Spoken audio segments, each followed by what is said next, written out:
The Galactic Council chamber was a place where every voice was supposed to be heard, where disputes between worlds were settled with calm words, not weapons. That was the idea, at least. On this day, the air was heavy with quiet tension as Marcus Hale, Earth's first and only human diplomat to the Council, stepped inside. His black suit was neat, his expression unreadable, and his slow, deliberate walk drew every eye in the room. What no one noticed was how some council members avoided looking at him, their claws or tendrils twitching nervously. Behind the polished walls, a plot had been prepared, a decision by certain factions that Earth's growing influence had to be stopped. As Marcus reached the center podium, the lights dimmed without warning. A low hum rolled through the chamber as energy barriers sealed every exit.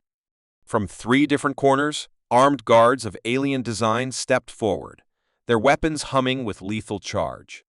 The counselors who had ordered this move leaned back in their seats, expecting the human to panic, to beg, to crumble under the sight of superior force. But Marcus simply straightened his tie, his calm eyes sweeping over each would-be attacker. For reasons none of them could name, the chamber suddenly felt smaller. The room grew unnaturally still, as if the air itself was waiting to see what would happen next. Marcus did not move in panic. He did not even take a step back. Instead, he looked at the armed guards with the calm patience of someone measuring a problem before solving it.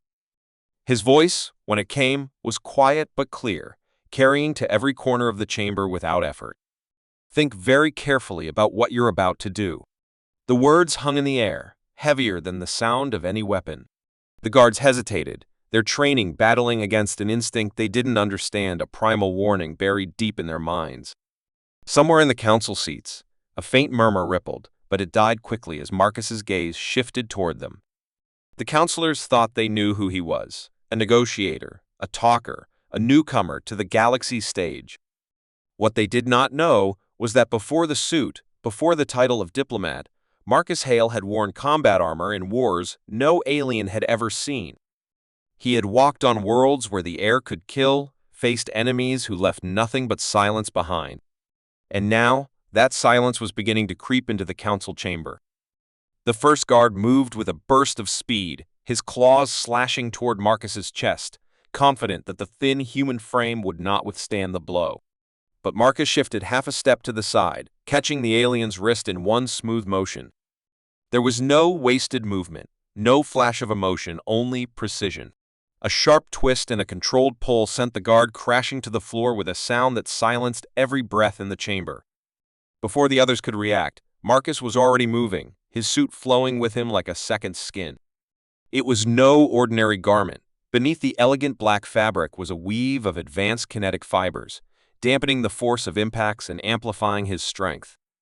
A second attacker came in from behind, aiming a strike at the base of Marcus's skull, but the suit's sensors alerted him with a subtle vibration along his collar. He ducked, caught the weapon mid-swing, and with a single motion, disarmed the alien and sent him sprawling. Every action was exact, efficient, and final. Marcus did not shout or boast, he moved as if each strike was part of a well-rehearsed performance. The counselors had thought the suit was ceremonial, a symbol of Earth's attempt at civility. They now saw it for what it truly was, a tool designed for survival and control, crafted for someone who had no intention of losing. The last guard hesitated, weapon trembling, but Marcus closed the distance before a decision could be made. A quick strike to a pressure point ended the fight without a sound. As the final attacker collapsed, Marcus straightened his cuffs as though brushing away dust, his eyes fixed on the council members who now understood they had unleashed something they could no longer contain. Marcus stepped over the fallen guards without breaking stride, his polished shoes clicking softly against the chamber floor, each step echoing louder than the one before. He walked toward the central podium, the heart of the council, where only the most respected voices were allowed to stand. From his pocket, he produced a small silver device, no larger than his palm, and placed it gently on the table before the council leader. Its surface glowed faintly, pulsing like a heartbeat. "This," Marcus said in a voice that was calm yet impossible to ignore, "is a diplomatic beacon. It is already active.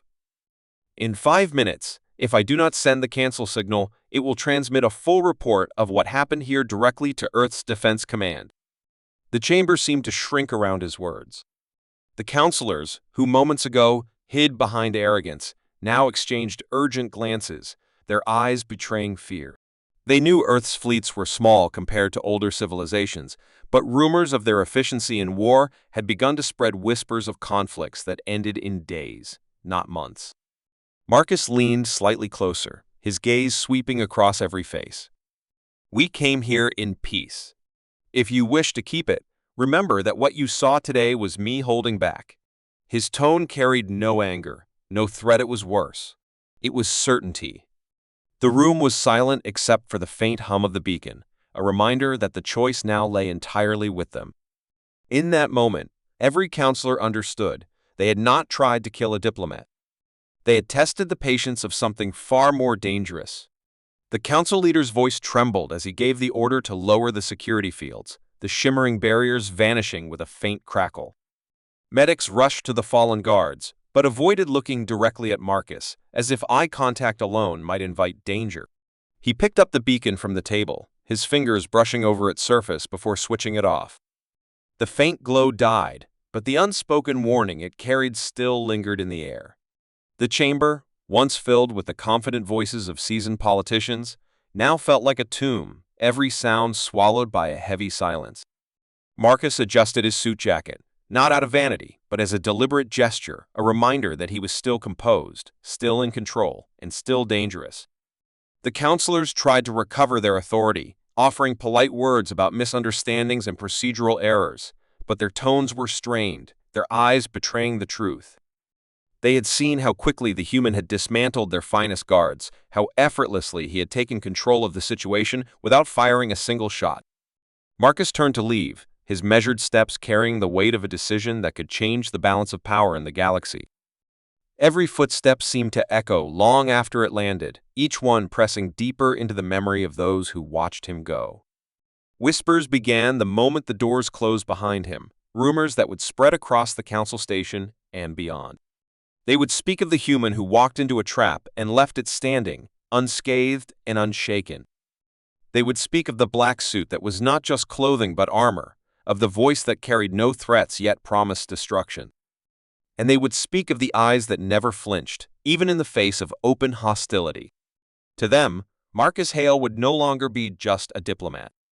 In quiet conversations and hushed reports, they would give him another name, one that would follow him across every world in the Council's reach: death in a suit. And while Marcus never sought the title, he understood its value. In the galaxy's grand game of power, fear was a language everyone understood, and today he had spoken it fluently.